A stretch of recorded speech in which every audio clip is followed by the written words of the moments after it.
मेरे प्यारे छात्रों, हंसवानी विद्यापीठ में आप सभी का स्वागत है। बच्चों, हम लोग यहाँ पे चैप्टर 4 क्वाड्रिलेटरल आपका डिस्कस कर रहे हैं, क्लास 8 मैथ्स का। और इसी क्रम में ये आपका लेक्चर नंबर 14 होने वाला है। इसके पहले हमने क्वाड्रिलेटरल्स का एक लेक्चर लिया था जिसमें हमने रेक्टेंगल और स्क्वायर के बारे में देखा था। इसी क्रम में आगे बढ़ते हैं कि आपके क्वाड्रिलेटर चैप्टर में क्या दिया गया है। तो इसके बाद आपको दिया गया है रेक्टेंगल और स्क्वायर के बाद टॉपिक नंबर 4.2 जिसका नाम है एंगल्स इन अ क्वाड्रिलेटरल। तो यहाँ पे क्वेश्चन दिया गया है कि is it possible to construct quadrilateral with the 3 angles equal to 90 degree and fourth angle not equal to 90 degree. तो यहाँ पे कह रहा है कि क्या ऐसा पॉसिबल है कि कोई ऐसा क्वाड्रिलेटर बना दो जिसके 3 एंगल तो 90 डिग्री हो, बट जो ये वाला एंगल हो वो 90 डिग्री के इक्वल ना हो। तो हम इसी क्वेश्चन का आंसर यहाँ पे फाइंड करेंगे। तो यहाँ पे लिखा हुआ है कि you might have observe that construction that this may not be possible. ये कह रहा है कि ऐसा कोई क्वाड्रिलेटर कंस्ट्रक्ट करना पॉसिबल नहीं है। कैसे नहीं है तो उसके बारे में भी हम लोग डिस्कस करेंगे। यहाँ पे लिखा हुआ है कि बट वाई नॉट, कि हम कंस्ट्रक्ट क्यों नहीं कर सकते हैं, इसी को हम लोग यहाँ पे प्रूफ करेंगे। तो यहाँ पे लिखा हुआ है this is due to general property of quadrilaterals related to their angles. तो क्वाड्रिलेटर की एक जनरल प्रॉपर्टी होती है बेटा, और उसी की वजह से जो है हम लोग यहाँ पे ऐसा नहीं कर सकते हैं कि 3 एंगल 90 डिग्री आपके हों और चौथा एंगल जो हो वो 90 डिग्री ना हो। ठीक है, तो आगे इसी में कहा है कि we have seen that the sum of the angles of triangle is 180 degree. आपको पता है कि जो ट्रायंगल होता है बेटा, उसके जो एंगल्स होते हैं, इंटरनल एंगल जो होते हैं तीनों, उनका जो सम होता है, सम जो होता है वो 180 डिग्री होता है। ठीक है, ये आपको पता है। तो इसी प्रॉपर्टी हम लोग इसमें यूज़ करेंगे इसको प्रूफ करने के लिए कि 3 एंगल्स अगर 90 डिग्री हैं तो चौथा भी 90 डिग्री ही होगा, 90 के अलावा और कुछ नहीं होगा। तो there is a similar regularity in the sum of the angles of quadrilaterals. इसी तरीके से बेटा क्वाड्रिलेटरल्स में भी क्या होता है कि जो अंदर के चारों एंगल होते हैं उनके सम क्या होते हैं, फिक्स होते हैं। तो ये चारों एंगल का जो सम होगा बेटा वो क्वाड्रिलेटरल के केस में 360 डिग्री आपका होगा। ठीक है, तो इसी प्रॉपर्टी हम लोग आगे यहाँ पे यूज़ करेंगे। तो नेक्स्ट आपके बुक में इसी को प्रूफ किया गया है। कह रहा है कि कंसीडर अ क्वाड्रिलेटरल सोम। ठीक है, SOM मतलब कि इसके साइड, इसके वर्टाइसेस क्या है, SOME है। ठीक है, तो एक ये हमारा क्वाड्रिलेटरल है। अब इसमें हम लोग प्रूफ करेंगे कि इसमें जो है जो इंटरनल एंगल्स होते हैं उनका सम क्या है, 360 डिग्री होता है। तो यहाँ पे हमने जो ये क्वाड्रिलेटरल बनाया है इसमें क्या करते हैं कि 2 ट्रायंगल बना लेते हैं। एक ट्रायंगल ये बन जाएगा, बीच में हमने यहाँ पे एक डायगोनल डाल दिया था। एक ट्रायंगल हमारा ये हो गया SOM हो गया। दूसरा ट्रायंगल आप कौन सा हो जाएगा, SEM हो जाएगा। ठीक है, एक ट्रायंगल ये हो जाएगा।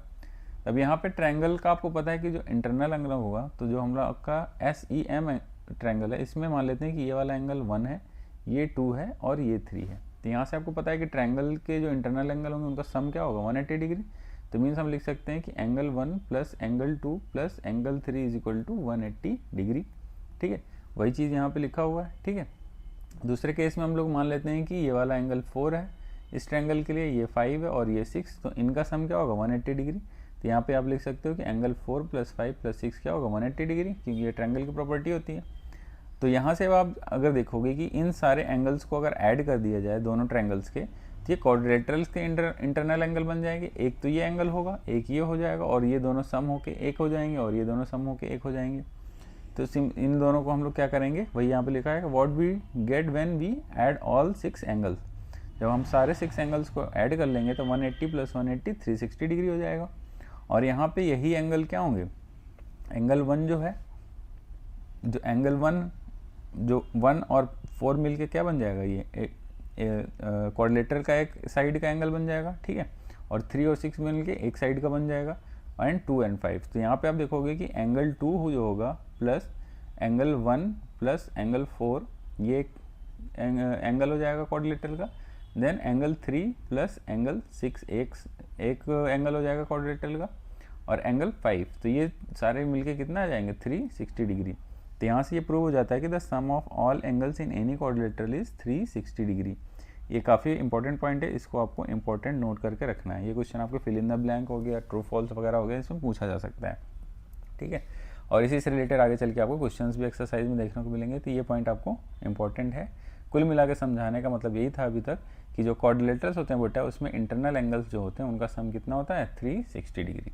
मीन्स आप कोई भी क्वाड्रिलेटर बनाओगे, मान लेते हैं कि हमने एक क्वाड्रिलेटर ये बना दिया, ठीक है, ए बी सी डी, तो जो इनके इंटरनल एंगल होंगे ये चारों, इनका सम, तो मीन्स जो angle A plus angle B plus angle C plus angle D जो होगा उनका सम 360 डिग्री होगा। ठीक है, तो यही प्रॉपर्टी यहाँ पे हमें याद रखनी है। ठीक है, चलिए नेक्स्ट आगे बनते हैं कि इसी वजह से यहाँ पे जो हमारा फर्स्ट क्वेश्चन था वो यहाँ पे क्या होता है कि जो क्वेश्चन हमने शुरू में देखा था कि this explains why it is impossible for quadrilateral to have 3 right angles but with 4th angle not right angle. तो इसलिए यहाँ पे कह रहा है कि ये इम्पॉसिबल है कि कोई क्वाड्रिलेटरल के 3 एंगल 90 डिग्री हो और चौथा 90 डिग्री ना हो, ये इम्पॉसिबल है। क्योंकि आपने यहाँ पे प्रॉपर्टी देख ली, क्योंकि यहाँ पे आप देखोगे कि एक क्वाड्रिलेटरल है, इसका एंगल 90 डिग्री है, ये 90 डिग्री है बेटा। ठीक है, ये 90 डिग्री है, मान लेते हैं ये A B C D quadrilateral है, तो ये एंगल कितना होगा। ठीक है, तो अगर आपको पता है कि चारों एंगल का सम क्या होगा 360 डिग्री होगा, तो यहाँ पे आप लिखोगे कि angle A means 90 degree plus 90 degree plus 90 degree plus angle D is equal to 360 degree होगा। तो यहाँ से आपका एंगल डी निकल के कितना आ जाएगा, एंगल डी निकल के आ जाएगा 90, ये तीनों ऐड कर लोगे तो 270 डिग्री, 360 डिग्री माइनस 270 डिग्री करोगे तो ये आपका 90 डिग्री आएगा। तो एंगल डी हमेशा इसमें 90 डिग्री होगा। अगर ये angle A B C already 90 degree है तो एंगल डी हमेशा 90 डिग्री होगा, 90 डिग्री के अलावा और कोई एंगल नहीं होगा। तो यही रीज़न है यहाँ पे। ठीक है, तो ये आपका ये क्लियर हो जाता है यहाँ पे टॉपिक।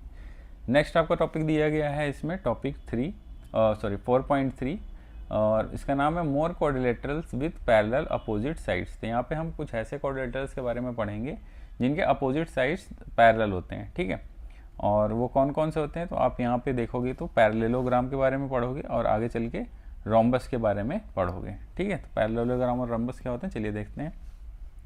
तो यहाँ पे आपको पता है कि rectangles and therefore square है पैरेलल अपोजिट साइड्स। जो रेक्टेंगल होते हैं, रेक्टेंगल और जो स्क्वायर होते हैं उनके अपोजिट साइड्स ये पैरेलल होते हैं। ठीक है, ये अपोजिट साइड्स पैरेलल होते हैं, ये साइड्स पैरेलल होते हैं। ठीक है, तो रेक्टेंगल और स्क्वायर में तो पैरेलल होते हैं, तो क्या और भी ऐसे डायग्राम हो सकते हैं जिनके अपोजिट साइड्स पैरेलल होते हैं।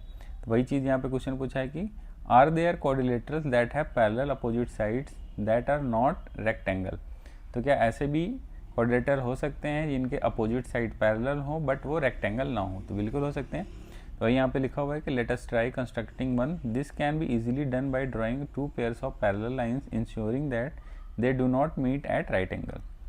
तो ऐसे हम लोग पैरेलल लाइंस बनाएंगे जिसमें क्या एंगल 90 डिग्री ना हो, क्योंकि रेक्टेंगल के केस में 90 डिग्री होते हैं, स्क्वायर के केस में 90 डिग्री होते हैं। अगर हम ये एंगल चेंज कर देंगे तो हमें ऐसे भी क्वाड्रिलेटरल मिल जाएंगे जिनके अपोजिट साइड्स पैरेलल हैं बट वो रेक्टेंगल और स्क्वायर नहीं है। ठीक है, तो यहाँ पे वही चीज़ लिखा हुआ है कि construct such a figure by recalling how parallel lines can be construct using a ruler and set square और अ कंपास एंड रूलर। ठीक है, तो हम इसको एक कोई भी रूलर या स्केल आप लेके इसको बना सकते हैं। तो यहाँ पे एक क्वाड्रिलेटर ले लिया है A B C D, it has a parallel opposite sides but it not a rectangle.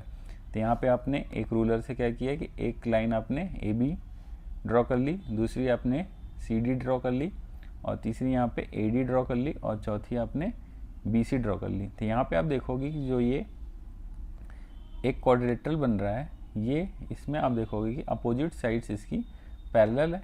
ठीक है, अपोजिट साइड्स पैरेलल है बट यहाँ पे क्या है कि एंगल 90 डिग्री ना होने की वजह से एंगल जो है 90 डिग्री नहीं है। इस वजह से क्या है कि ये रेक्टेंगल नहीं है। ठीक है, तो इस तरह के फिगर को क्या बोलते हैं तो यहाँ पे लिखा हुआ है कि a large set of quadrilaterals exist in which the opposite sides are parallel, such quadrilaterals are called parallelogram. तो ऐसे क्वाड्रिलेटर को क्या बोलते हैं, पैरेललोग्राम। ऐसे रेक्टेंगुलर को बोलते हैं पैरेललोग्राम्स। ठीक है, तो यहाँ पे हमने पैरेललोग्राम के बारे में सीख लिया। चलिए नेक्स्ट आगे देखते हैं क्या दिया गया है। कह रहा है कि is the rectangle a parallelogram, क्या रेक्टेंगल एक पैरेललोग्राम है। तो पैरेललोग्राम की डिफिनीशन क्या है बेटा कि अपोजिट साइड्स पैरेलल होनी चाहिए बस। तो यहाँ पे आप देखोगे कि जो रेक्टेंगल होता है उसमें अपोजिट साइड्स पैरेलल होते हैं। तो यहाँ पे आप बोल सकते हो कि रेक्टेंगल भी एक तरीके का क्या है, पैरेललोग्राम है। ठीक है, एक तरीके से पैरेललोग्राम है।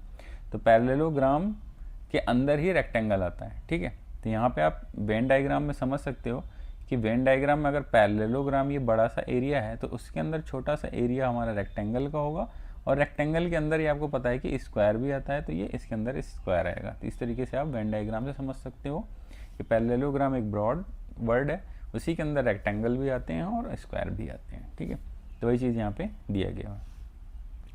चलिए नेक्स्ट आगे देखते हैं।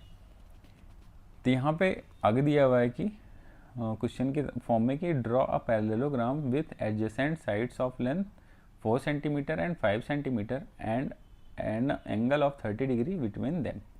तो हमें यहाँ पे क्या करना है कि एक पैरेललोग्राम बनाना है जिसके एडजेसेंट साइड मतलब अगल बगल की साइड जो है, मीन्स ये ए बी मान लेते हैं कि 4 सेंटीमीटर है और ये जो वाली ये साइड है ये 5 सेंटीमीटर है, यहाँ पे लिखा हुआ है, और बीच का एंगल आपका 30 डिग्री है। ठीक है, तो यहाँ पे स्टेप 1 आपको क्या करना है कि draw line segment A B 4 centimetre and A D 5 centimetre. तो ए बी हमने ड्रॉ कर ली और ए डी ड्रॉ कर ली with an angle of 30 degree. तो 30 डिग्री एंगल कैसे बनाओगे, आपको कंपास वगैरह लेना पड़ेगा, उससे ये एंगल बन जाएगा। ठीक है, एंगल यहाँ पे मार्क करके और मार्क करने के बाद आप स्केल से लाइन को खींच दीजिए। ठीक है, फिर सेकेंड स्टेप में क्या करना है, draw a line parallel to A B.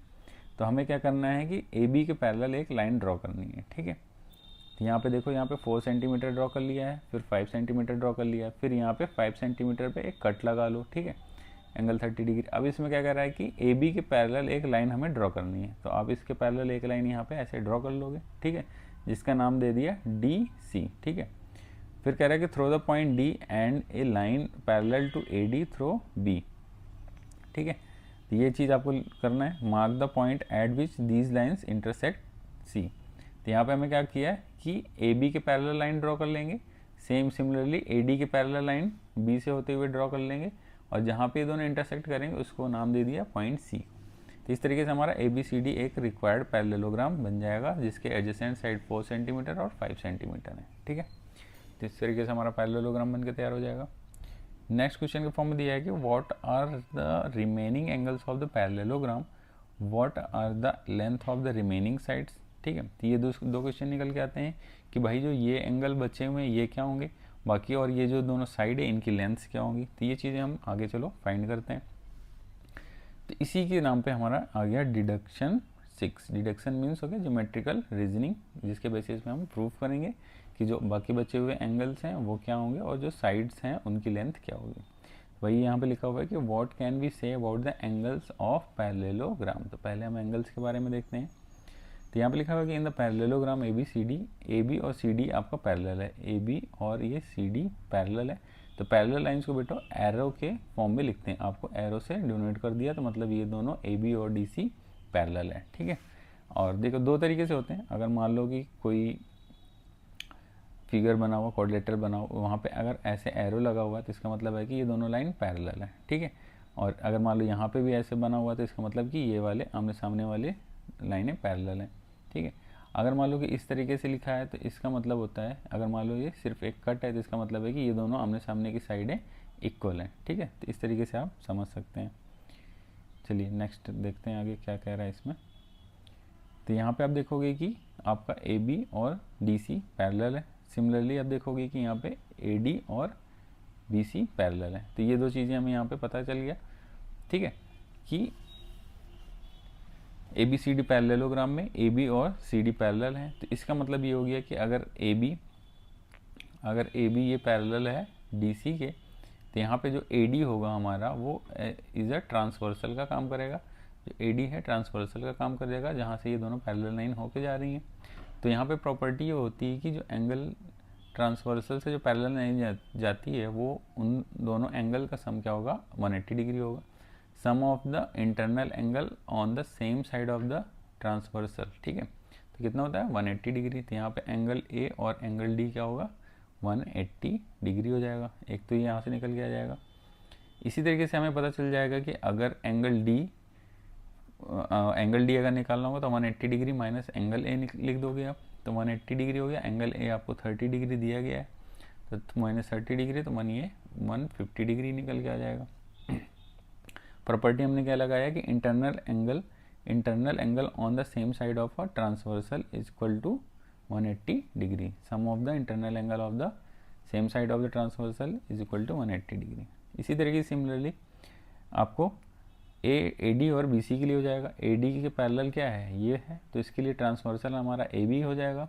तो मीन्स ये अगर 30 डिग्री है, ठीक है, तो ये वाला एंगल हमारा, इन दोनों एंगल ए और बी का सम कितना हो जाएगा, 180 डिग्री। तो यहाँ पे आप लिखोगे एंगल ए बी 180 डिग्री हो जाएगा। इसी तरीके से आप इसको अगर ट्रांसवर्सल मानते हो तो इन दोनों का सम 180 डिग्री हो जाएगा। अब इस इक्वेशन को सॉल्व करके आप एंगल बी और एंगल सी निकाल सकते हो। तो एंगल बी आपका जो है 180 डिग्री 150 डिग्री आ जाएगा, ये वाला भी, और ये वाला 30 डिग्री आ जाएगा। तो यहाँ पे आप एक पैटर्न देख रहे होगे कि ये वाला एंगल ए और ये सेम है, 30 डिग्री है तो ये भी 30 डिग्री, अगर ये 150 डिग्री है तो 150 डिग्री। तो वही चीज़ यहाँ पे लिखा है कि adjacent pair of angle add up to 180 degree, opposite pairs of angles are equal. तो जो एडजेसेंट एंगल होंगे बेटा वो क्या होंगे कि उनका सम जो होगा 180 डिग्री होगा, और जो अपोजिट एंगल्स होंगे वो इक्वल होंगे। तो ये दो प्रॉपर्टी आ गई आपकी, फर्स्ट नंबर और ये सेकंड नंबर। अब ये काफ़ी इंपॉर्टेंट है, इसको स्टार मार्क कर लो और इसको नोट कर लो, ठीक है। तो यहाँ से हमने क्या सीखा कि जो एडजेसेंट एंगल होंगे, मतलब अगल बगल के जो एंगल होंगे, उनका सम क्या होगा, 180 डिग्री होगा, और जो अपोजिट एंगल्स होंगे वो इक्वल होंगे, ठीक है। अपोजिट एंगल क्या होंगे, वो इक्वल होंगे। ये आपको याद रखना है, इसी से रिलेटेड क्वेश्चन हमें देखने को आगे मिलेंगे, ठीक है। चलिए नेक्स्ट आगे देखते हैं। आगे कह रहा है कि what about the opposite angle will they be equal in all parallelogram, ठीक है। If yes how can we be sure. तो क्या ये सभी पैरेललोग्राम के केस में ऐसा होगा कि अपोजिट एंगल्स इक्वल होंगे, या कुछ के लिए है। तो वो हम लोग चलिए जनरलाइज करते हैं। हमने यहाँ पे मान लिया एक पैरेललोग्राम आपको दिया है PEAR, ठीक है, जिसका एंगल एक हम लोग एज्यूम कर लेते हैं कि x है। तो यहाँ पे आप लिखा हुआ है कि let us take one of the angle is x, what are the other angles. तो अगर ये PX है तो आपको पता है कि जो ट्रांसवर्स के एडजेसेंट एंगल होंगे, जिस मतलब P और R का सम 180 डिग्री होगा। तो यहाँ से आपको R का एंगल मिल जाएगा 180 माइनस एक्स, तो ये कितना हो जाएगा 180 माइनस एक्स, ठीक है। सिमिलरली आप देखोगे कि एंगल A और R 180 डिग्री होगा, ठीक है, एंगल A और R 180 डिग्री हो जाएगा। तो यहाँ से आपको एंगल A निकल के आ जाएगा, तो एंगल A आपका निकल के आएगा x के इक्वल, ठीक है। और इसी तरीके से जब ये मिल जाएगा तो आप यहाँ से एंगल E निकाल लोगे, एंगल E आपका निकल के आ जाएगा 180 माइनस एक्स, ठीक है। तो यहाँ से ये प्रूव हो जाता है कि the opposite angles of the parallelogram are always equal, ठीक है। तो जो पैरेललोग्राम होंगे, जो उनके अपोजिट एंगल्स होंगे वो ऑलवेज क्या होंगे, इक्वल होंगे, ठीक है। तो ये प्रॉपर्टी यहाँ से प्रूव हो जाती है। चलिए नेक्स्ट आगे देखते हैं। आगे आपको दिया है डिडक्शन नंबर 7। तो हमने एंगल्स के बारे में देख लिया पैरेललोग्राम के कि अपोजिट एंगल सेम होंगे, ठीक है, इक्वल होंगे, और जो एडजेसेंट एंगल होंगे, एडजेसेंट मतलब अगल बगल के एंगल जो होंगे उनका सम 180 डिग्री होगा। तो एंगल के बारे में हमने देख लिया। अब हम क्या साइड्स के बारे में देखेंगे कि साइड्स के बारे में क्या प्रॉपर्टी आएगी, ठीक है। तो यहाँ पे लिखा हुआ है डिडक्शन 7 में व्हाट कैन बी से about the sides of parallelogram. तो अब पैरेललोग्राम के साइड्स के बारे में हम लोग पता करते हैं। तो यहाँ पे आप देखोगे by looking at a parallelogram, तो हमने पैरेललोग्राम ABCD एक ले लिया है, ठीक है, ये ले लिया है। यहाँ पे एरो से डिनोट किया है, मतलब ये और ये लाइन पैरेलल है, और यहाँ पे डबल एरो लगाया, मतलब ये और ये वाली लाइन पैरेलल है, ठीक है। It appears that the opposite sides are equal. यहाँ पे हमें लग रहा है कि अपोजिट साइड्स इक्वल है। Can we again use congruence to show this. तो यहाँ पे हम कंग्रेंस प्रॉपर्टी ट्रायंगल के लगाएंगे इसको शो करने के लिए। Which two triangles can be considered for this, ठीक है।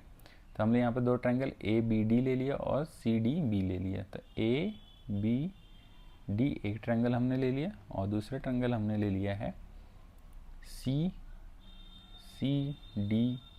ये दो ट्रायंगल ले लिया है। ये दोनों साइड, ये साइड जो है कॉमन है दोनों ट्रायंगल के लिए। तो यहाँ पे आप लिखोगे कि AD जो है पैरेलल है BC के, ठीक है, और BD जो है उसका ट्रांसवर्सल है। ये लाइन AD BC के पैरेलल है, और जो ट्रांसवर्सल है इसका वो BD है, ये, ठीक है, BD इसका ट्रांसवर्सल है। The angle marked with double arc are equal as they alternate angles. तो चूँकि ये अल्टरनेट एंगल है तो ये इक्वल होंगे, ठीक है। और बाई अब यहाँ पे कंडीशन ये लग जाएगा कि आमने सामने के एंगल तो सेम ही है, ये दोनों एंगल सेम है, प्लस ये वाले एंगल सेम हो गया और एक साइड कॉमन है। तो दो एंगल और एक साइड का कंडीशन यहाँ पे फुलफिल हो रहा है। तो यहाँ पे आप बोल सकते हो कि ये दोनों ट्रायंगल्स क्या हैं, कंग्रेंट हैं। अगर ये दोनों ट्रायंगल कंग्रेंट है तो यहाँ पे आप ये बोल सकते हो कि ये वाला साइड इसके इस वाले साइड के इक्वल होगा, मतलब A D is equal to C B हो जाएगा, और ये वाला side A B is equal to C D हो जाएगा। तो यहाँ से ये पता चल जाता है कि the opposite sides of the parallelogram are equal. Very very important, आप इसको नोट करके रख लेना है कि जो पैरेललोग्राम होते हैं बेटा उसके साइड्स क्या होते हैं, अपोजिट साइड्स जो होंगे वो इक्वल होंगे, अपोजिट साइड्स जो होंगे वो इक्वल होंगे। तो ये आपको नोट कर लेना, इससे रिलेटेड आपको क्वेश्चन भी आगे देखने को मिलेगा, ठीक है। इस पॉइंट को नोट कर लेना आप। चलिए नेक्स्ट आगे देखते हैं कि कह रहा है कि is it wrong to write A B D similar to C B D why. यहाँ पे आप देखोगे तो ट्रायंगल कह रहा है कि ए बी डी गया, ठीक है, ये गया। फिर अगला कह रहा है कि ट्रायंगल सी बी डी, मतलब सी से चला है, फिर बी पे गया है, फिर डी पे गया है, ठीक है, एक ही ये ट्रायंगल है। तो क्या ये लिखना गलत है, मतलब इनको कंग्रेंस लिखना गलत है? तो यहाँ पे गलत इसलिए हो जाएगा क्योंकि एंगल यहाँ पे जो हमने देखा है, क्योंकि यहाँ पे अगर आप साइड्स को अगर या एंगल को कंपेयर करोगे तो एंगल ए को एंगल सी से कंपेयर करोगे, एंगल बी को एंगल मतलब बी को बी से, ए को सी से और डी को डी से। तो यहाँ पे आप देखोगे तो ए और सी एंगल अगर लोगे तो ए एंगल तो ये है और सी एंगल ये है, इक्वल हो जाएगा। और साइड्स को आप देखोगे अगर, तो साइड अगर देखा जाए तो यहाँ पे हम लोग कंपेयर करेंगे ए बी को सी बी से, तो ए बी को सी बी से कंपेयर करेंगे। अगर आप कंपेयर कर रहे हो तो बी डी को कंपेयर करेंगे, बी डी को बी डी से कंपेयर करेंगे, ये तो सेम ही है। और ए डी को सी डी से कंपेयर करेंगे, ठीक है। तो यहाँ पर वही चीज़ लिखा है कि for this deduction we can be find remaining sides and angles of the parallelogram. Let us list the properties of the parallelogram, ठीक है। अब पैरेललोग्राम की यहाँ पे प्रॉपर्टीज़ लिखी गई है, बट इस क्वेश्चन का आंसर यहाँ पे देख लो पहले कि यहाँ पे आप जब साइड्स को लेके चलोगे तो यहाँ पे साइड्स देखोगे, जो कॉमन साइड यहाँ पे आ रही थी डी बी, ठीक है। तो डी बी जो कॉमन साइड आ रही थी, यहाँ पे क्या हो रहा है कि इसके पहले हम लोग जो ट्रायंगल एज्यूम किया था सी डी बी किया था, सी डी बी किया था, और पहला वाला एंगल किया था ए बी डी, ठीक है। पहला वाला जो ट्रायंगल था ए बी डी था। तो हम यहाँ पे क्या कर रहे थे कि सी से चल रहे थे, डी पे जा रहे थे, फिर बी पे आ रहे थे, और इस केस में ए पे जा रहे थे, फिर बी पे जा रहे थे, फिर डी पे जा रहे थे। इस तरीके से हमने यहाँ पे ट्रायंगल एज्यूम किया था। तो यहाँ पे हमने अल्टरनेट एंगल्स को इक्वल बोला था, ठीक है। और जो साइड्स हमने लिया था ये कॉमन साइड हो गई थी, ठीक है। तो कॉमन साइड हमने यहाँ पे लिया था बी डी और डी बी को, ठीक है। तो यहाँ पर भी ये कॉमन साइड मिल जाएगी और ये अल्टरनेट एंगल इसमें भी मिल जाएगा, और ये यहाँ पे एंगल ए और एंगल सी भी इक्वल यहाँ पे दिखा सकते हैं, एंगल ए एंगल सी से कंपेयर कर सकते हो। तो यहाँ पे आप इस तरीके से भी ट्रायंगल को लिख सकते हो, मीन्स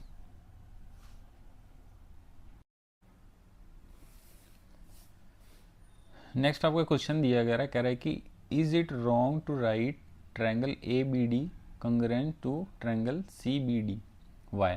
क्या ये रॉन्ग है लिखना? तो चलिए देखते हैं। इसके पहले जो हमने ट्रायंगल लिया था, ट्रायंगल हमने लिया था, दो ट्रायंगल जो कंग्रेंट दिखाया था यहाँ पे, ट्रायंगल ए बी डी लिया था और सी डी बी लिया था। क्या लिया था यहाँ पे? ए बी डी तो था ही, ठीक है, और इसकी जगह सी डी बी लिया था, ठीक है। तो जो हमारा यहाँ पे ट्रायंगल क्वाड्रिलेटरल था वो ए बी सी डी था, ठीक है। तो यहाँ पे हमने क्या किया है कि अगर हम ट्रायंगल जो यहाँ पे है इसकी जगह सी बी डी कर देते हैं तो क्या इसको भी आप कंग्रेंस बोलोगे दोनों ट्रायंगल्स को? तो यहाँ पे आपको बताया कि पैरेललोग्राम में जो अपोजिट साइड्स हैं वो इक्वल होती हैं, ठीक है। अगर हम यहाँ पे ट्रायंगल अगर इस तरीके से ले लेते हैं सी बी डी और ए बी डी है अगर, तो ए बी सी बी के इक्वल आ जाएगा, ठीक है। ए बी हमारा जो आएगा वो सी बी के इक्वल आ जाएगा। तो इस तरीके से आप ट्रायंगल लोगे तो ये अपोजिट जो साइड्स हैं वो इक्वल नहीं हो पाएंगे और ट्रायंगल आपका कंग्रेंट नहीं हो पाएगा। तो यहाँ पे अगर क्वेश्चन पूछ रहा है कि is it wrong to write triangle A B D congruent to C B D, तो ये यहाँ पे लिखोगे यस इट इज़ रॉन्ग, ठीक है, ये लिख देना है आपको। फिर आगे कह रहा है कि फ्रॉम दिस डिडक्शन, तो हमने डिडक्शन 6 और 7 देख लिया, जिससे हमें पता चल गया कि साइड्स क्या होंगे किसी पैरेललोग्राम के और एंगल क्या होंगे। तो हमें ये पता चल गया कि जो साइड्स ये 4 सेंटीमीटर जो हमने लिया था स्टार्टिंग में, और ये वाला साइड 5 सेंटीमीटर लिया था और एंगल 30 डिग्री लिया था। तो अगर ये 5 सेंटीमीटर है तो इसके अपोजिट वाला भी 5 सेंटीमीटर होगा, और ये 4 सेंटीमीटर है तो इसके अपोजिट वाला 4 सेंटीमीटर होगा, क्योंकि अपोजिट साइड्स इक्वल होती हैं पैरेललोग्राम की। ये प्रॉपर्टी थी। दूसरा प्रॉपर्टी ये था कि adjacent angle 180 degree, adjacent angle का सम मतलब angle A plus angle B क्या होगा, यहाँ पे 180 डिग्री होगा, जिससे हमारा एंगल बी निकल के आ जाएगा 150 डिग्री। ठीक है, 30 माइनस करोगे 180 में तो ये वाला 150 डिग्री निकल के आ जाएगा। ये 150 आ गया तो अपोजिट एंगल्स भी सेम होते हैं, तो मतलब ये 30 है तो ये 30, 150 ये है तो ये 150 हो जाएगा। तो हम अभी अगर हमें दो साइड्स और एक एंगल दिया हुआ तो हम बाकी एंगल्स और साइड्स के बारे में पैरेललोग्राम में बता सकते हैं। तो इससे हमारा निकल के 3 प्रॉपर्टी आती है। प्रॉपर्टी नंबर ये आता है कि opposite sides of parallelogram are equal. दूसरी प्रॉपर्टी है कि the opposite sides of parallelograms are parallel. तीसरी प्रॉपर्टी है कि in parallelogram the adjacent angle add up to 180, मतलब एड अप टू मतलब सम उनका क्या होगा 180 डिग्री होगा, and the opposite angles are equal. तो ये 3 प्रॉपर्टी, इसको आपको नोट करके रखना है और काफ़ी इंपॉर्टेंट है। इसी से रिलेटेड आपको क्वेश्चंस पूछे जाएंगे।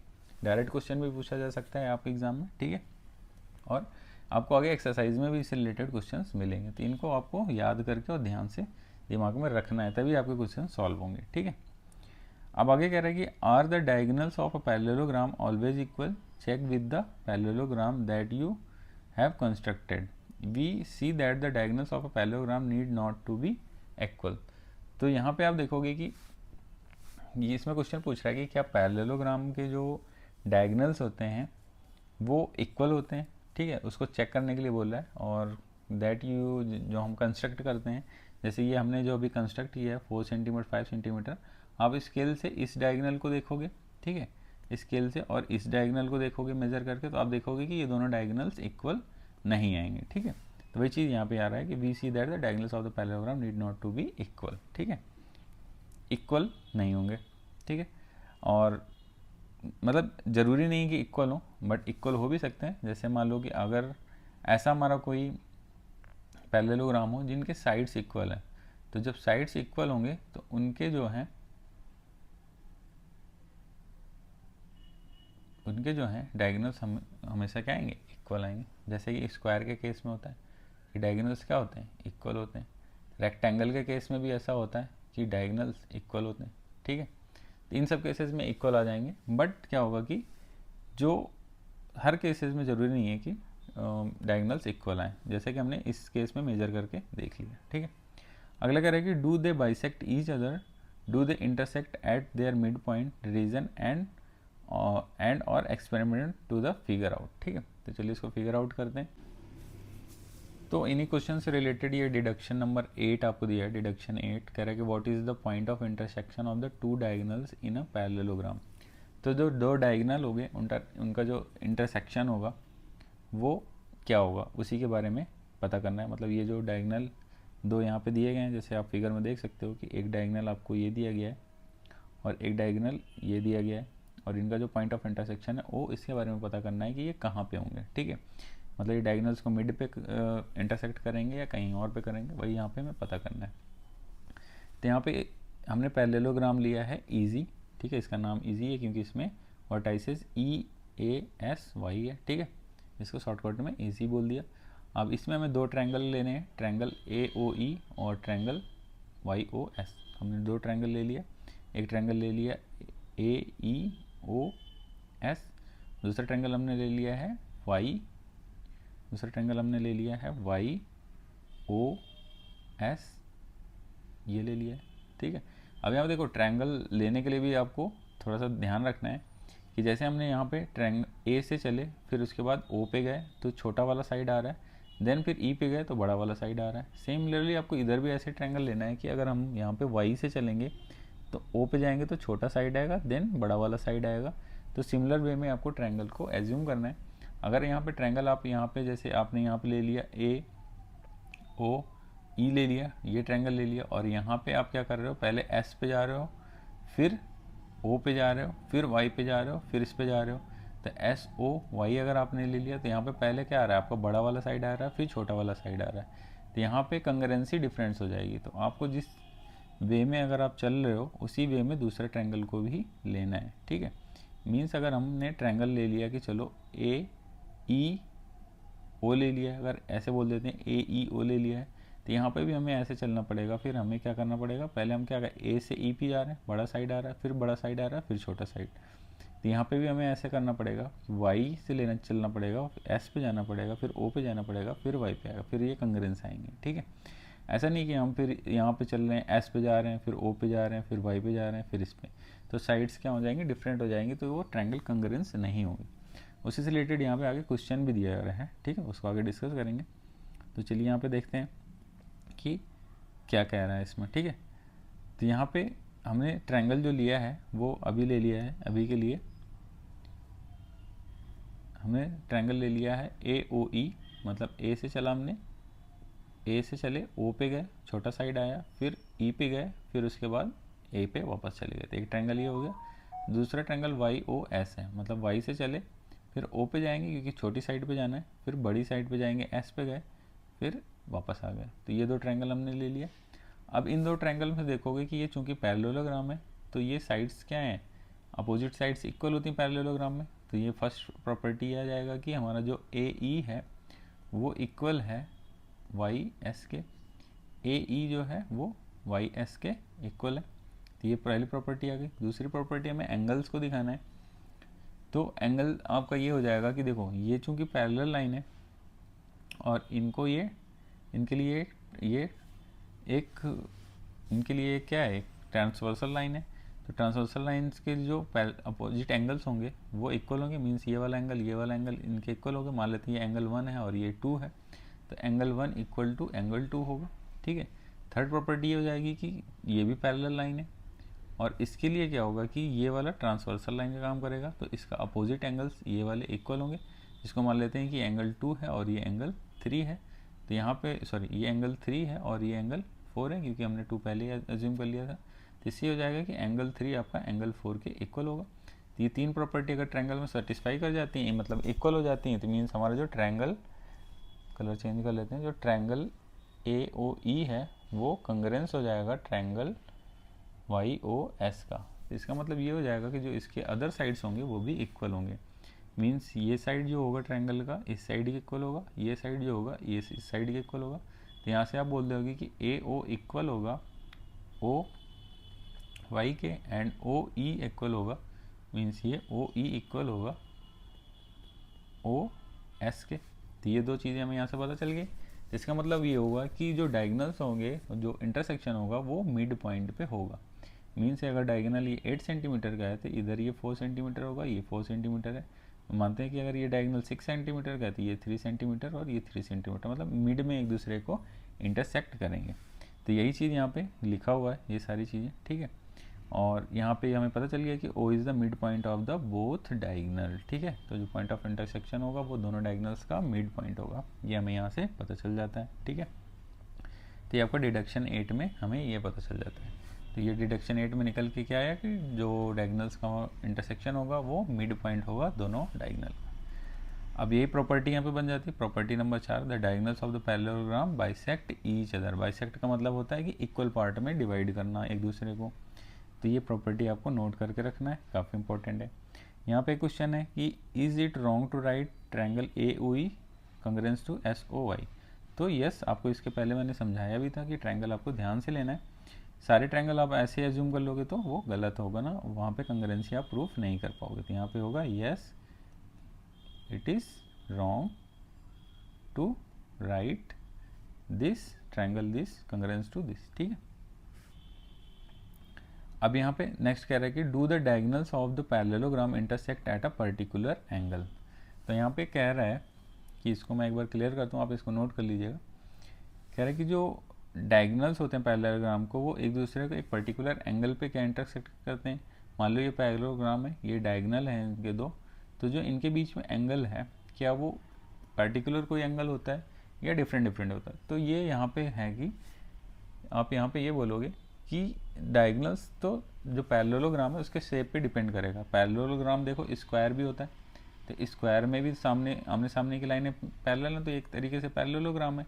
बट इनके जो डायगनल्स होते हैं स्क्वायर में आपको पता है कि वो एक दूसरे को 90 डिग्री पे इंटरसेक्ट करते हैं, तो इसमें तो चलो ठीक है, पर्टिकुलर एंगल है दोनों डायगनल का 90 डिग्री होगा। आगे आप रोम्बस पढ़ोगे, रोम्बस क्या होता है कि रोम्बस आपको मैं बता देता हूँ अभी कि आमने सामने की लाइनें पैरेलल होंगी और इक्वल भी होंगी, बट जो एंगल होगा वो 90 डिग्री नहीं होगा, जैसा कि यहाँ पे स्क्वायर के केस में होता है कि ये सारे एंगल्स 90 डिग्री होते हैं, इसमें 90 डिग्री नहीं होंगे, बट इनके जो डायगनल्स होंगे ये आपस एक दूसरे को 90 डिग्री पे इंटरसेक्ट करते हैं, ठीक है। तो इन दोनों केस में तो पर्टिकुलर हो गया कि 90 डिग्री पे इंटरसेक्ट करेंगे। बट मान लो कि रेक्टेंगल है, तो रेक्टेंगल में क्या है कि इनके साइड्स पे डिपेंड करेगी, रेक्टेंगल के साइड्स पे डिपेंड करेगा कि इनके बीच का एंगल क्या है, और पैरेललोग्राम की साइड्स पे डिपेंड करेगा कि इनके बीच का एंगल क्या है। तो यहाँ पे आपको लिखना है कि जो यहाँ पे आप लिखोगे कि इट कैन वेरी, यहाँ पे आप ये लिख सकते हो कि angle between diagonals of a parallelogram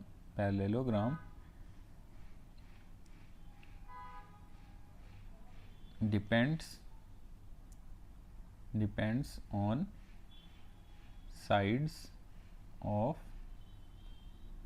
that parallelogram, ठीक है। एंड ये भी बोल सकते हो कि depends on type of parallelogram, कोई पर्टिकुलर नहीं हो सकता, ठीक है। कुछ केसेस में पर्टिकुलर है, जैसे कि स्क्वायर हो गया, रोम्बस हो गया, उसमें 90 डिग्री होते हैं।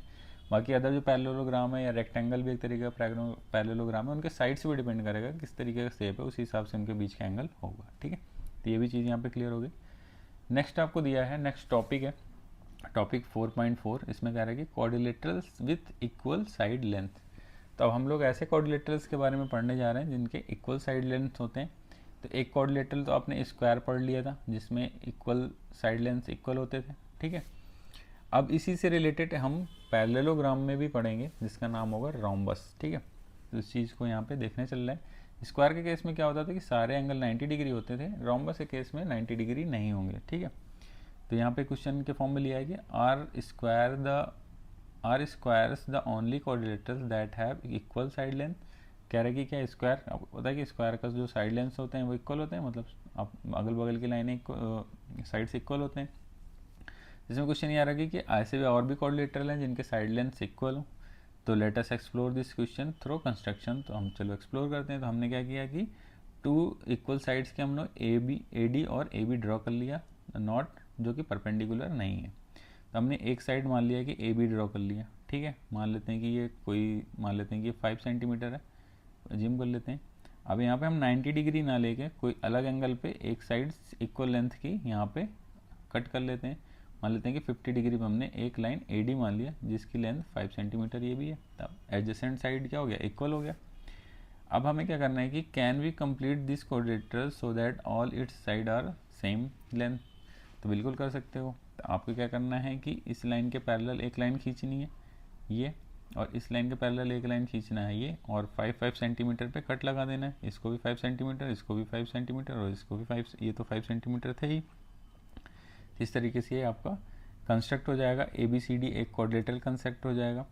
तो यहाँ पे आप देखोगे कि ये पैरेललोग्राम है, यहाँ पे देखोगे कि अपोजिट एंगल ये 50 है तो ये 50 होगा क्योंकि पैरेललोग्राम है, और ये वाला क्योंकि एडजेसेंट एंगल्स सम 180 होता है तो ये हमारा हो जाएगा 130 डिग्री, तो ये वाला भी 130 डिग्री हो जाएगा। तो यहाँ पे पता चल जाएगा now we have a quadrilateral with equal side lengths and one of its angle is 50 degree, ये हमें बन गया है। और ऐसे क्वाड्रिलेटर को क्या बोलते हैं, ए quadrilateral in which all the sides have the same length is a rhombus, ठीक है। क्या कहलाता है, रोम्बस। या आप इसको क्वाड्रिलेटर की जगह पे पैरेललोग्राम भी बोल सकते हो कि a parallelogram in which all the sides have the same length is called rhombus, ठीक है। तो स्क्वायर भी एक तरीके का आप बोल सकते हो रोम्बस है जिसका एंगल क्या है 90 डिग्री, ठीक है, क्योंकि इसके भी साइड्स लेंथ इक्वल है। रोम्बस की क्या प्रॉपर्टी होगी कि साइड लेंथ्स क्या होने चाहिए, इक्वल होने चाहिए, ठीक है। एंगल कोई भी हो सकता है उनके बीच में। ये रोम्बस के बारे में हो गया।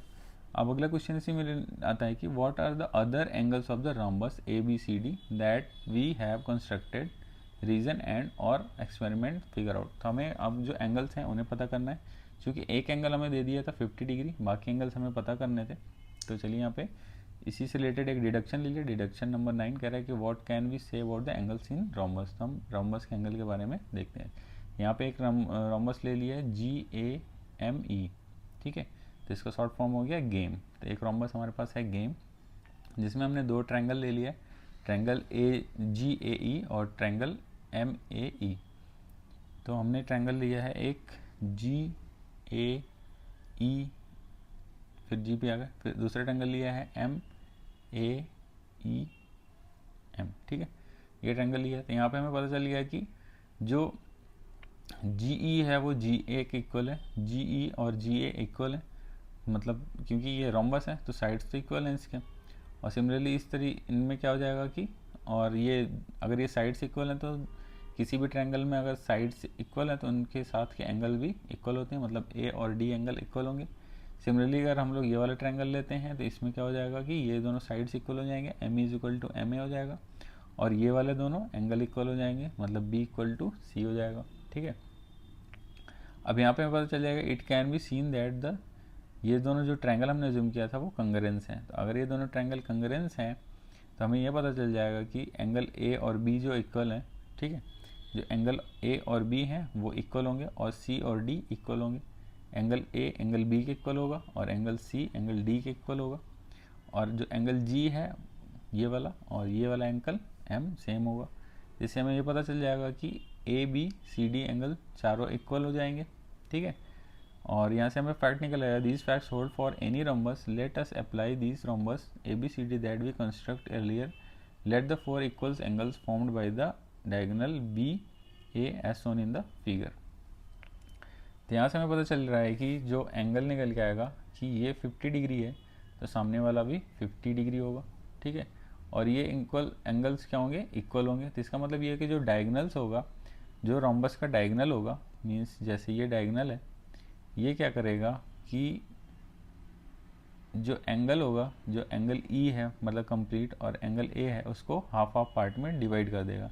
मतलब यहाँ पे D = C एंगल हो जाएगा और A = B एंगल हो जाएगा, ठीक है। इस तरीके से हमें यहाँ पे मिल जाएगा। नेक्स्ट हम यहाँ पे देख रहे हैं कि अब हमने ट्रायंगल ले लिया ADB,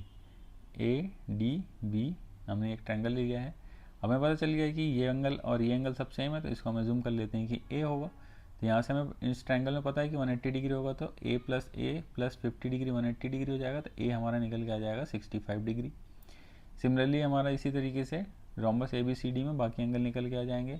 50 डिग्री हो जाएगा, ये 130 डिग्री हो जाएगा, 65 130 डिग्री हो जाएगा टोटल, और नेक्स्ट सामने वाला 50 डिग्री हो जाएगा और ये वाला भी सिमिलरली 130 डिग्री आ जाएगा।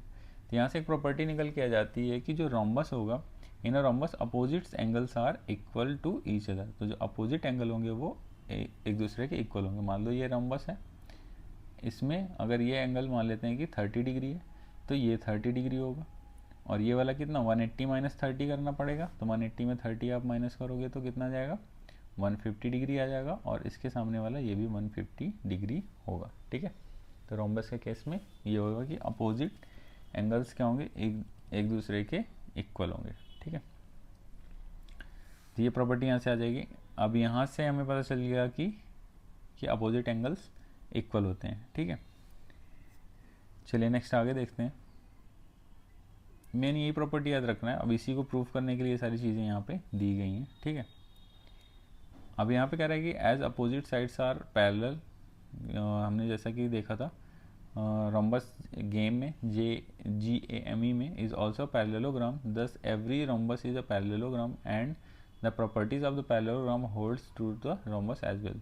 तो जो रोम्बस है वो एक तरीके से पैरेललोग्राम ही है, क्योंकि अपोजिट साइड्स जो हैं वो एक दूसरे के पैरेलल हैं, तो वो पैरेललोग्राम है। तो पैरेललोग्राम की जो भी प्रॉपर्टी है वो रोम्बस के लिए भी अप्लाई होंगी। बस इसमें डिफरेंस इतना ही है कि इसके साइड्स इक्वल है। मीन्स अगर ये 4 सेंटीमीटर है तो ये 4 सेंटीमीटर, ये 4 सेंटीमीटर, ये 4 सेंटीमीटर है, साइड्स इसके इक्वल हैं। तो यहाँ से आपको रोम्बस में अगर वो पैरेललोग्राम वाली प्रॉपर्टी लगाओगे तो आपको पता है कि ये 50 डिग्री है, तो अपोजिट एंगल इक्वल होता है पैरेललोग्राम में, तो C भी 50 डिग्री हो जाएगा। सिमिलरली आपको अगर D निकालना है, एडजेसेंट एंगल 180, एडजेसेंट एंगल का सम 180 डिग्री होता है, तो 180 - 50 करोगे तो आपको एडजेसेंट वाला एंगल 130 डिग्री निकल के आ जाएगा। इस तरीके से आप जो है पैरेललोग्राम की प्रॉपर्टी भी रोम्बस में लगा सकते हो, ठीक है। अब अगला क्वेश्चन कह रहा है कि so a rhombus is a parallelogram and a rectangle is also a parallelogram, how can this represent using a Venn diagram. तो वेन डायग्राम से हम कैसे इसको रिप्रेजेंट कर सकते हैं, चलिए देखते हैं यहाँ पे। देखो, चूंकि रेक्टेंगल भी एक पैरेललोग्राम है क्योंकि आमने सामने की साइड्स पैरेलल हैं, रोम्बस भी पैरेललोग्राम है क्योंकि इसमें भी जो आमने सामने की साइड्स हैं वो एक दूसरे के पैरेलल हैं, तो एक तरीके से पैरेललोग्राम है। बट जो रोम्बस होगा, जैसे कि रोम्बस में क्या है कि आमने सामने की साइड्स तो पैरेलल हैं ही, साथ में वो साइड्स इक्वल हैं। बट रेक्टेंगल के केस में ऐसा नहीं है। और स्क्वायर एक ऐसा चीज़ है जिसमें आमने सामने की साइड्स भी इक्वल हैं और पैरेलल भी हैं। और रेक्टेंगल की प्रॉपर्टी क्या है कि आमने सामने की साइड्स इक्वल होनी चाहिए और एंगल 90 डिग्री होना चाहिए। तो स्क्वायर के केस में स्क्वायर एक रोम्बस भी है और एक रेक्टेंगल भी है। तो रोम्बस और रेक्टेंगल के केस में स्क्वायर क्या होगा, एक कॉमन पोर्शन बनेगा। तो मान लो अगर ये रोम्बस है तो और ये रेक्टेंगल है, तो ये दोनों जहाँ पे इंटरसेक्ट करेंगे वो क्या कहलाएगा, स्क्वायर कहलाएगा। और जो पैरेललोग्राम है, पैरेललोग्राम के अंदर रोम्बस भी आता है, रेक्टेंगल भी आता है। तो पैरेललोग्राम अगर एक बड़ा सा जो है एरिया है तो रोम्बस उसका एक छोटा एरिया होगा और रेक्टेंगल एक उसका छोटा एरिया होगा, और उन दोनों का जो इंटरसेक्शन होगा वो क्या हो जाएगा, स्क्वायर हो जाएगा। तो इस तरीके से हम आप इसको वेन डायग्राम में दिखा सकते हो, ठीक है। प्रॉपर्टीज़ रोम्बस की क्या क्या निकल के आती हैं, आपको इसको नोट करके रखना है, इंपॉर्टेंट है। तो all the sides of the rhombus are equal, ठीक है। The opposite sides of the rhombus are parallel to each other, ठीक है। In a rhombus the adjacent angle add up 180 degree हो जाएगा and the opposite angles are equal हो जाएंगे, ठीक है। तो ये सारे पैरेललोग्राम की प्रॉपर्टीज रोम्बस में भी लगेंगी, ठीक है। अब यहाँ पे पैरेललोग्राम की दो प्रॉपर्टी, मतलब रोम्बस की दो प्रॉपर्टी और भी है। Are the diagonals of the rhombus are equal. तो यहाँ पे प्रॉपर्टी नंबर 4 है कि the diagonals of the rhombus bisect each other. जो रोम्बस होगा उसका डायगोनल्स एक दूसरे को बाइसेक्ट करेगी, क्योंकि ये पैरेललोग्राम की प्रॉपर्टी है तो इसमें भी अप्लाई करेगी। The diagonals of the rhombus bisect it's angle. जो डायगोनल्स होंगे पैरेललोग्राम के, उसके एंगल्स को भी बाइसेक्ट करेंगे। मान लो कि अगर ये 50 डिग्री है एंगल यहाँ पे, तो जो इसका डायगोनल होगा ये इसको 25 डिग्री में डिवाइड कर देगा। तो diagonals of the rhombus bisect each other, the diagonals of the rhombus bisect it's angle, ठीक है। तो ये दो प्रॉपर्टी यहाँ से आ गई, इसको भी आपको ध्यान में रखना है। अगला क्वेश्चन है कि do the diagonals of the rhombus intersect at any particular angle, reason out and experiment to figure this out. अब इसमें कह रहा है कि जो डायगोनल्स होंगे रोम्बस के, वो जो यहाँ पे एंगल बनाएंगे वो क्या एक पर्टिकुलर एंगल होगा या कोई भी डिफरेंट एंगल्स हो सकते हैं, ठीक है। तो उसी से रिलेटेड एक यहाँ पे डिडक्शन दिया गया है, deduction number 10। What can we say about the angles formed by the diagonals of the rhombus at their point of intersection. तो यहाँ पे हमने एक रोम्बस ले लिया गेम, ठीक है। गेम एक रोम्बस ले लिया GAME, एक रोम्बस है, ठीक है। साइड्स इनकी इक्वल होंगी तो इसलिए ये डैश डैश लाइन से दिखा दिया। और जो डायगोनल्स बनेंगे, डायगोनल चूँकि बाइसेक्ट करते हैं तो मीन्स ये और ये इक्वल होगा, ठीक है।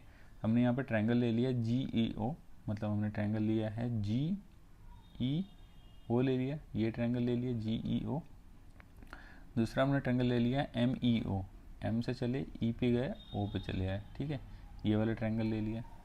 अब यहाँ पे हमें पता है कि ये कॉमन साइड है, EO तो कॉमन साइड हो गया, तो EO इसका कॉमन साइड हो गया। और एंगल GOE और MOE, मतलब ये GAOE, GOE और MOE as they are the corresponding part of the congruent triangle as they add up to 180 degree, ठीक है। एड अप टू 180 डिग्री, चूँकि ये एक स्ट्रेट लाइन है और ये इन दोनों का सम जो होगा क्या होगा, वो 180 डिग्री होगा and they should 190 degree each. क्यों ऐसा हो रहा है 90 डिग्री ईच, क्योंकि यहाँ पे हमें पता है कि ये दोनों एंगल्स चूँकि बाइसेक्ट करेंगे तो ये एंगल जो भी होगा, मान लेते हैं ये एंगल 1 है और ये 2 है, ठीक है। और ये ट्रायंगल कंग्रेंस क्यों है, क्योंकि ये साइड और ये साइड इक्वल है। तो यहाँ पे अब पहले प्रॉपर्टी आ जाएगी GE जो है वो इक्वल है EM के। सेकंड ये पता चल गया कि एंगल 1 इक्वल है एंगल 2 के, क्योंकि जो डायगोनल होता है वो एंगल को बाइसेक्ट करता है रोम्बस में, तो 1 2 इक्वल हो जाएंगे और साइड तो इक्वल होते ही हैं, तो ये साइड भी इक्वल हो गया। तीसरा ये जो लाइन है और ये दोनों साइड जो हैं ये भी इक्वल है, तो यहाँ से आप बोलोगे थर्ड कि जी ओ इक्वल है ओ एम के। इसका मतलब ये हो जाएगा कि जो ये दोनों ट्रायंगल हैं ये दोनों कंग्रेंस ट्रायंगल है, वही चीज़ यहाँ पे ये लिखा हुआ है, जिससे ये पता चल जाएगा कि ये जो एंगल होगा और ये वाला जो एंगल होगा ये दोनों इक्वल होगा। तो वही चीज़ यहाँ पे लिखा हुआ है कि एंगल जी ओ ई इक्वल है एंगल एम ई ओ के, ठीक है, एम ओ ई के, और इक्वल है, और इनका सम भी क्या है, मान लेते हैं कि एक इक्वल है, तो प्लस ए कितना हो जाएगा 180 डिग्री, क्योंकि ये एक स्ट्रेट लाइन पे है, तो इसका मतलब ए कितना हो जाएगा हमारा 90 डिग्री। तो यहाँ से ये पता चल गया कि diagonals of the rhombus intersect each other at N angle of 90 degree. तो जो रोम्बस होगा बेटा उसका क्या होगा कि जो डायगोनल्स होंगे वो एक दूसरे को 90 डिग्री पे इंटरसेक्ट करेंगे, मतलब ये सारे एंगल 90 डिग्री होंगे, ठीक है। रोम्बस के केस में डायगोनल्स एक दूसरे को किस एंगल पे इंटरसेक्ट करेंगे 90 डिग्री। तो ये प्रॉपर्टी इंपॉर्टेंट है, इसको आप नोट करके रख सकते हैं। चलिए नेक्स्ट आपको क्वेश्चन आ जाता है फिगर इट आउट, ठीक है। तो क्वेश्चन इसमें कुछ इस तरीके से कि find the remaining angles in the following quadrilaterals. तो क्वेश्चन में आपको जो रिमेनिंग एंगल है वो पता करना है कि इनके रिमेनिंग एंगल क्या होंगे, ठीक है। तो यहाँ पे आपको फर्स्ट वाले क्वेश्चन में एक पैरेललोग्राम दिया गया है, यहाँ पे एरो बना हुआ है, मतलब कि ये पैरेलल है लाइंस, ठीक है, ये पैरेलल है लाइंस, और एक एंगल आपको 40 डिग्री दिया गया है। तो आप सॉल्यूशन में लिखोगे given angle P is equal to 40 degree, और जो आपको पता है कि जो अपोजिट्स एंगल होंगे, मतलब angle P is equal to क्या होगा, angle A is equal to 40 degree. तो आपका एंगल A यहाँ से 40 डिग्री निकल के आ जाएगा। प्रॉपर्टी क्या आ जाएगी यहाँ पे कि opposite angles of parallelogram, opposite angles of parallelogram equals to each other, ठीक है। ये प्रॉपर्टी यहाँ पे लगेगी। अब दूसरा हमें ये एंगल पता चल गया, और दूसरा प्रॉपर्टी ये है कि जो एडजेसेंट एंगल होते हैं उनका सम कितना होता है। तो हमें अगर angle P plus angle E अगर निकाला जाए तो ये 180 डिग्री होगा। क्यों? क्योंकि इसका मतलब इसमें पता है कि ये लिखोगे sum of adjacent angle of parallelogram is equal to 180 degree, ये लिख दोगे यहाँ पे साइड में। अब जो कि हमें P पता है 40 डिग्री है और E हमें निकालना है, तो आप क्या करोगे, E आपका आ जाएगा 180 माइनस 40 मीन्स 140 डिग्री। तो आपका यहाँ पे E निकल के आ जाएगा 140 डिग्री, ठीक है। और आपको पता है कि अपोजिट एंगल्स इक्वल होते हैं, तो यहाँ पे आप फिर से लिखोगे कि angle E plus angle R is equal to, sorry दोनों इक्वल होंगे जो कि 140 डिग्री हो गया। प्रॉपर्टी सेम ये लिख दोगे, opposite angles of parallelogram equals each other, ठीक है, सेम वही लिख देना। इस तरीके से आपका फर्स्ट सॉल्व हो जाएगा और इस तरीके से आपको लिखना भी है, तो ये भी आपका 140 डिग्री आ जाएगा। तो इस तरीके से फर्स्ट क्वेश्चन आपका सॉल्व हो जाएगा। सेम आपका जो है क्वेश्चन नंबर सेकंड दिया गया है, यहाँ पे क्या लिया गया है 110 डिग्री दिया गया है, ठीक है। इस केस में क्या दिया है 110 डिग्री दिया गया है, और आपको पता है कि एंगल R इसमें, अब इसको मैं रिमूव कर देता हूँ देन आपको नेक्स्ट वाला बताता हूँ। तो सेकंड के केस में क्या दिया गया है कि अब यहाँ पे आप लिखोगे सॉल्यूशन, अगर लिखने चले जाओगे तो यहाँ पे लिखोगे पहले कि given angle P is equal to 110 degree. तो आपको पता है कि अपोजिट एंगल सेम इक्वल होते हैं, तो आप लिखोगे angle P is equal to angle R is equal to 110 degree हो जाएगा ये। और यहाँ पे उस प्रॉपर्टी का नाम लिख देना, कि यहाँ पे लिख देना कि opposite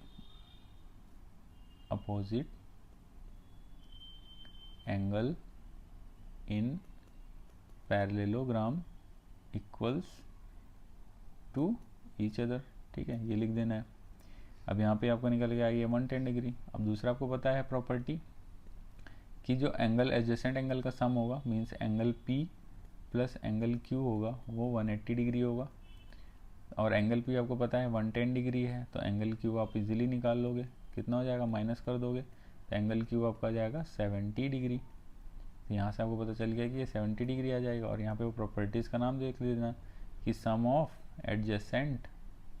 adjacent angle in parallelogram equals to 180 degree, ये प्रॉपर्टी लिख देना है। ठीक है, ये 70 डिग्री आ जाएगा तो सामने का एंगल भी 70 डिग्री आ जाएगा। तो यहाँ पे थर्ड आप लिख देना कि angle Q is equal to angle S is equal to 70 degree. ठीक है, इस तरीके से आप इसको सॉल्व कर सकते हो, तो ये एंगल निकल के आ जाएंगे। अब इसको रिमूव करता हूँ, नेक्स्ट क्वेश्चन आपको बताता हूँ। तो क्वेश्चन 1 और 2 आपका हो गया। थर्ड देखते हैं। थर्ड में आपको दिया हुआ है यहाँ पे एक डैश लगा हुआ है। डैश का मतलब है कि ये साइड्स आपस में इक्वल है, मीन्स ये आपको एक रोम्बस दिया गया है। तो रोम्बस के केस में प्रॉपर्टी आपको पता था कि जो डायगोनल होता है वो एंगल को बाइसेक्ट करता है। डायगोनल जो होता है वो एंगल को बाइसेक्ट करता है। इसका मतलब ये हो जाएगा कि ये वाला जो एंगल है, ये वाला एंगल है, ये भी 30 डिग्री हो जाएगा। ठीक है, अब चूंकि आपको पता है कि पैरेललोग्राम भी होता है रोम्बस, तो अपोजिट एंगल्स भी क्या होंगे, ये भी 30 डिग्री, क्योंकि इधर भी बाइसेक्ट करेगा तो ये भी 30 डिग्री और ये भी 30 डिग्री हो जाएगा। एडजेसेंट एंगल का सम क्या होगा, ये 60 डिग्री हो गया कुल मिला के, ये 60 डिग्री हो गया, और ये दोनों का सम 180 डिग्री होगा, तो मीन्स ये 120 डिग्री हो जाएगा। ये 120 डिग्री है तो ये भी 120 डिग्री हो जाएगा। तो इस तरीके से आप इसको सॉल्व कर सकते हो और इस प्रॉपर्टीज़ को ऐसे लिख के भी दिखा सकते हो। ठीक है, और चौथा क्वेश्चन भी सेम यही है। ये भी एक रोम्बस है, इसके साइड्स दिए गए हैं, ये 20 डिग्री है तो ये भी 20 डिग्री होगा, ये भी 20 डिग्री होगा और ये भी 20 डिग्री होगा। अब ये 20 40 डिग्री हो गया, और एडजेसेंट एंगल मतलब एंगल O और I अगर ऐड करोगे तो 180 डिग्री आना चाहिए, तो मीन्स ये 140 डिग्री होगा, और सामने के एंगल इक्वल होते हैं तो ये भी 140 डिग्री होगा। तो इस तरीके से लिख के आप स्टेप बाय स्टेप उस सॉल्यूशन को भी लिख सकते हो एग्जाम में। ठीक है, तो ये था कॉन्सेप्ट। जो भी प्रॉपर्टीज़ हैं पैरेललोग्राम की याद रखनी है, रोम्बस की याद रखनी है, उससे ये क्वेश्चन सॉल्व हो जाएंगे। ठीक है, नेक्स्ट क्वेश्चन देखते हैं। क्वेश्चन नंबर 2 कह रहा है कि using the diagonal property construct a parallelogram whose diagonals are of length 7 centimetre and 5 centimetre intersect at angle of 140 degree. तो इसके लिए आपको बेटा स्केल और प्रोटेक्टर वगैरह की ज़रूरत पड़ेगी। ठीक है, तो आपको करना क्या होगा कि आपको सबसे पहले क्या करना है कि आपको 7 सेंटीमीटर का एक डायगोनल बनाना है। मान लेते हैं ये 7 सेंटीमीटर का है। ठीक है, ये मान लेते हैं 7 सेंटीमीटर का डायगोनल है, तो इसका मिड पॉइंट ले लेना है, मतलब 3.5 सेंटीमीटर आपको इस साइड ले लेना है, 3.5 सेंटीमीटर इस साइड आ जाएगा आपका। मान लेते हैं कि इसका नाम हमने रख दिया A और B रख दिया, और इसके सेंटर को हम मान लेते हैं कि O है। ठीक है, तो दूसरा डायगोनल अब हमें यहाँ पे कंस्ट्रक्ट करना है। तो दूसरा डायगोनल हमें कंस्ट्रक्ट करना है, तो ये सेंटर से होके जाएगा। ठीक है, एक लाइन आप यहाँ से सेंटर से खींच लीजिए, यहाँ से आप एक प्रोटेक्टर रखिए और यहाँ से एंगल 140 डिग्री ले लीजिए, और फिर इस सेंटर से चूँकि ये 5 सेंटीमीटर डायगोनल हमें लेना है, तो यहाँ पे 2.5 सेंटीमीटर पे एक कट लगाइए, और इधर भी एक 2.5 सेंटीमीटर पे कट लगाइए। फिर इसको नाम आप C दे दीजिए और इसको नाम आप D दे दीजिए, और फिर उसके बाद इनको आपस में आप क्या करिए, मैच कर दीजिए। तो ये एक पैरेललोग्राम आपका बनके तैयार हो जाएगा। ठीक है, और इसके स्टेप से आपको स्टेप बाय स्टेप लिख देना है कि फर्स्ट स्टेप में लिखोगे, first we draw line AB is equal to 7 centimetre. फिर सेकेंड लिखोगे draw a line passing through midpoint of line AB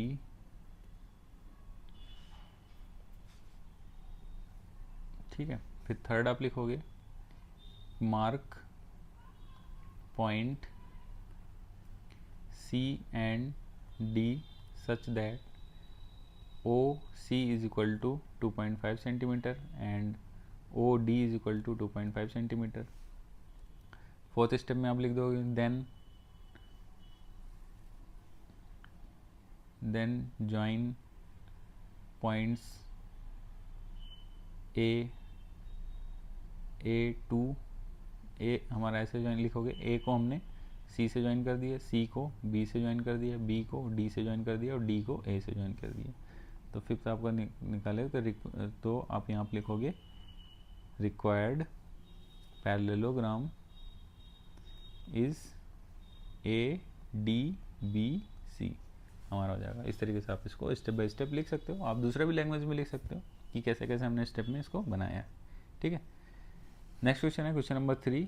using the diagonal properties construct a rhombus whose diagonals are of length 4 centimetre and 5 centimetre.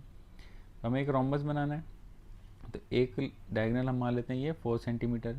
ठीक है, तो जो अगला diagonal होगा वो इसके परपेंडिकुलर होगा, क्योंकि आपको पता है कि डायगोनल्स का जो क्या है, डायगोनल्स क्या होते हैं, उनके बीच का एंगल 90 डिग्री होता है रोम्बस के केस में, तो मीन्स परपेंडिकुलर होगा। तो ये अगर 4 सेंटीमीटर मीन्स ये 2 सेंटीमीटर, 2 सेंटीमीटर ये हो जाएगा। मान लेते हैं ये पॉइंट ए और बी हो गया। ठीक है, तो इस पे जो और एक दूसरे को बाइसेक्ट भी करते हैं, तो 4 सेंटीमीटर है मतलब हाफ हाफ हो जाएगा।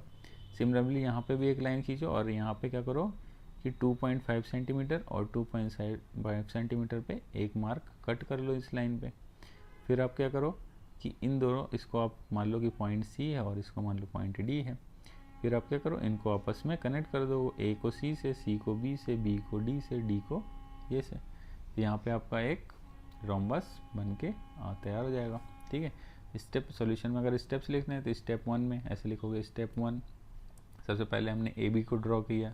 फिर स्टेप 2 में परपेंडिकुलर हमने उस पर इसको पॉइंट आप ओ मान लो, परपेंडिकुलर सी डी ड्रॉ किया। ठीक है, सच दैट यहाँ पे लिख सकते हो कि जिससे कि A O is equal to O B is equal to 2 centimetre हो जाए। ठीक है, मिड से ड्रॉ किया।